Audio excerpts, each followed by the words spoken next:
नमस्कार, मी तेजश्री तुमचे माझ्या चॅनलमध्ये सहर्ष स्वागत करते. तर आज आपण पाहणार आहोत रामफळाची बासुंदीची रेसिपी किंवा तुम्ही याला रामफळाची रबडीसुद्धा म्हणू शकता. तर आमच्या शेतामध्ये रामफळाचे हे झाड आहे. ह्याला खूप खूप अशी रामफळं लागलेली आहेत. तर आमच्या कारभाऱ्यांनी काय केलं, सगळी जेवढी पिकलेली रामफळं आहेत ती घरी घेऊन आली. आता एवढ्या रामफळाचं करायचं तरी काय? म्हणून म्हणलं ह्याची बासुंदीच करूया. आणि तुमच्याबरोबर ही रेसिपी शेअर करूया.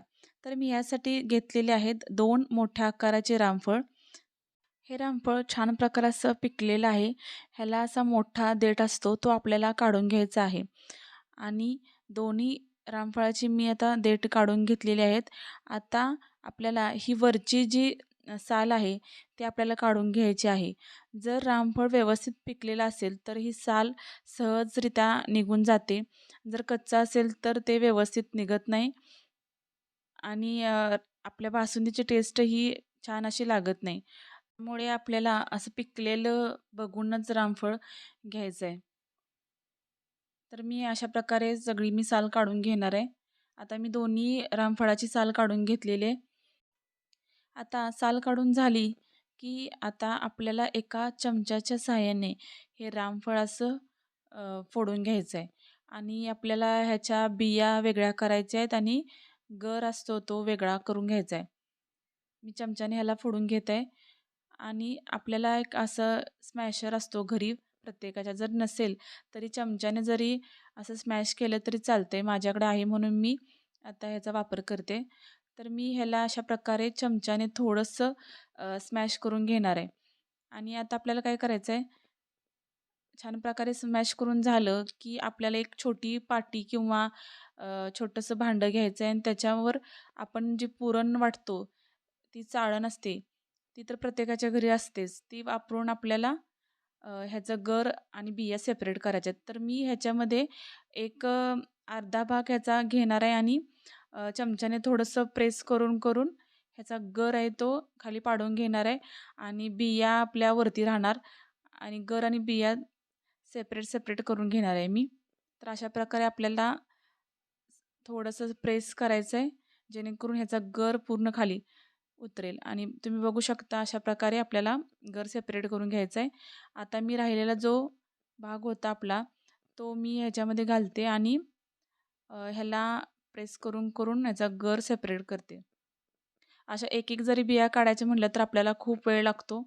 त्यामुळे ही सोपी ट्रिक आहे. अशा प्रकारे आपल्याला प्रेस करून याचा गर काढून घ्यायचा आहे.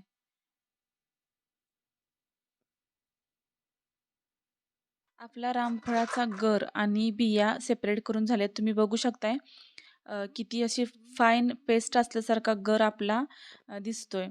तर तुम्ही याला मिक्सरमध्येही फिरवू शकता, पण मला काही गरज वाटत नाही, त्याच्यामुळे काही मी मिक्सरमध्ये फिरवत नाही. आता आपल्याला काय करायचं आहे, ह्याच्यामध्ये मी छोटी अर्धी वाटीच साखर घेणार आहे. रामफळ हे मुळातच गोड असतं, त्याच्यामुळे साखर कमी वापरली तर चालेल किंवा तुम्हाला जर जास्त गोड आवडत असेल, तर तुम्ही तुमच्या आवडीनुसार साखरेला कमी जास्त करू शकता. आपल्याला पिठी साखरच घ्यायची आहे.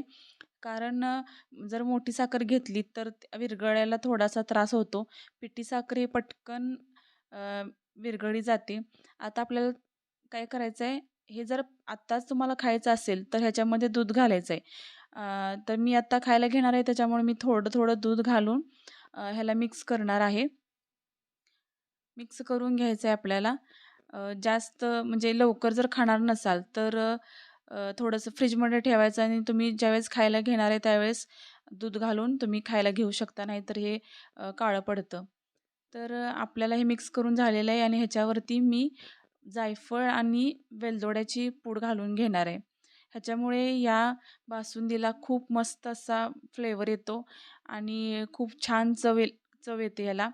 आता हे आपल्याला मिक्स करून घ्यायचं आहे. ही रामफळाची बासुंदी किंवा रबडी तुम्ही पुरीबरोबर किंवा चपातीबरोबरही खाऊ शकता. खूप मस्त लागते आणि लहान मुलांनासुद्धा खूप आवडते. तर तयार आहे आपली रामफळाची बासुंदी किंवा रामफळाची रबडी. आपण ह्याला एका सर्व्हिंग बाउलमध्ये काढून घेऊया. मी अशा प्रकारे एका बॉलमध्ये आपली बासुंदी काढून घेणार आहे. रामफळाचा हंगाम जानेवारीच्या पहिल्या किंवा दुसऱ्या आठवड्यातच सुरू होतो. तर आपली बासुंदी सर्व्हिंग बाउलमध्ये काढून झालेली आहे.